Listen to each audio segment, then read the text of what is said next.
Hi, I'm James Shillinglaw. I'm here at Virtuoso Travel Week. We're actually in the Cruise Cafe here, and I'm here again with Michael Ungerer, who's the CEO of the brand new Explora Journeys. And we've been talking to Michael in the past. Last time I saw you, I've seen you since then, but we were at ILTM in Cannes.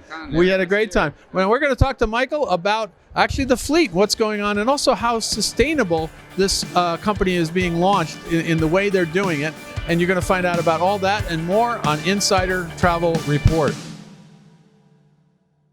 Well, Michael, first of all, it's great to see you here again. I think I've seen you before since ILTM, but we had a good time over there, and now we're here in Vegas, which is great. And this is one of your first year, I think. It is actually, yeah. We were planning on coming here last year, but then we couldn't, and This is the first in-person event here for us in Las Vegas. It's fantastic. Let's talk about the ships. Now, your first ship, Explora 1, is due in April, May? What is it? End of May 2023. Okay. So 288 days from today. 288 days, and everything is on schedule, right? It is, absolutely. Yeah, we're good. Yeah. So that's the first of, and then tell me the rollout of the rest of the fleet. Right, and then we've been called the fastest growing luxury travel brand that hasn't even launched yet because we ordered 2 more ships. Well, we keep hearing about, I keep looking at you and say, what you mean you don't have a ship in the water yet? And we've been talking about you forever. Right. But hey, it looks great. I mean, we've seen, and actually if you look down here,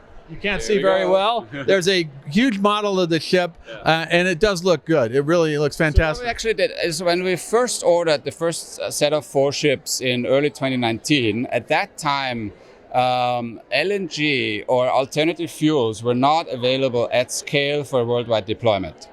So what we did is we added shore power capabilities, so we are able to plug in. We looked at batteries. We actually have rooms for batteries still there in case that technology becomes available at scale sometime down the road. But then we thought, after putting a lot more research into what the future in terms of fuels and propulsion may be, we took a step back and we actually asked the yard to pause with ship number 3 and 4, and they freaked. They said, "Well, what are they going to do now?" Right? Exactly. Because there's nobody capable of doing that today. Right. In today's world with all these uncertainties and over leveraged companies and no financing available and so forth. Since we are a privately owned company, a family business, we of course have the means to do that. Right. So we took a step back and we said, how can we make these ships more sustainable? How can we overcome the issue with emissions? And we worked, being part of the MSC group, we worked with Shell and other energy suppliers. And we mapped out a route where we could have LNG in more ports available. And then we stretched the ship number 3 and 4 by 19 meters. Really? So these are going to be larger, right? Yeah, they're going to be longer in order to accommodate LNG tanks and dual fuel engines. And when we did that, we thought, okay, so what is the next step going to be? And that, by the way, that cost another 120 million each. What's 120 million each? once you started, right? Exactly. And then we thought, okay, so what's going to be the next step? So a lot of talk has been around liquid hydrogen. So we thought, okay, today there are a few test installations here and there, and then there are ways of converting other fuels into hydrogen in order to power fuel cells. But what we did is, and what we ordered is, and what all the research and development is going into now is a hydrogen tank on board, number 5 and 6, in addition to LNG tanks, and a fuel cell that will that has about at least 6 megawatt capacity, which will actually allow us to stay at the import completely emissions free. That's amazing, that's sustainable. Yeah. So it's not a little test installation, but it's the real McCoy, so to speak. And in addition, we ordered the next generation hybrid engines, which will also take care of the issue of methane slip, which LNG still has today. Right? LNG is a traditional transitional fuel. Hydrogen will be the next step, but then of course, the end game will be green fuels.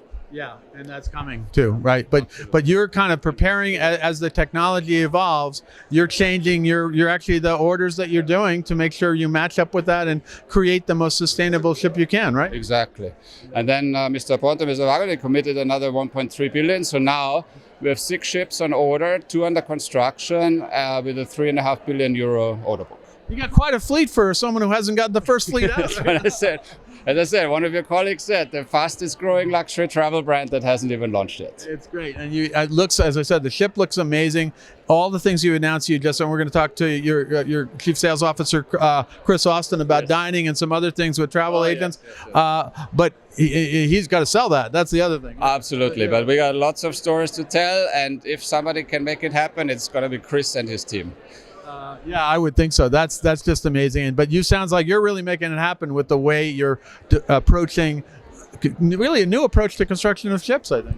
Absolutely. I mean, we are in this for the long term. And, with the backing of a family who has made the living off the sea for literally hundreds of years, we have a special responsibility. And Mr. Ponte, the founder, he tells us every day, it's your responsibility to leave this world in a better place than you found it to be. And when you do make a living off of the oceans, you know that you have to. And I believe, especially in the luxury space, we have a special responsibility for that. Absolutely. Well, Michael, do you want anything else you want to say out to all the travel advisors out there? We've got a lot of them here for Virtuoso agents. We've gotten tremendous support. It's so great to be here and to be meeting in person, and go out there and book us. Absolutely. You heard it first. Michael Ungerer, CEO of the new Explora Journeys. It'll be coming in May of next year, and we've been ramping up for a long time, but you got to see what this ship, you got to see what they're planning, and it's going to be amazing. Again, Michael, thank you for taking some time here. And it's a busy Virtuoso, right? Thanks, James. Oh, absolutely. Appreciate it. Thank you so much. Okay, I'm James Schillinglaw, and this is Insider Travel Report.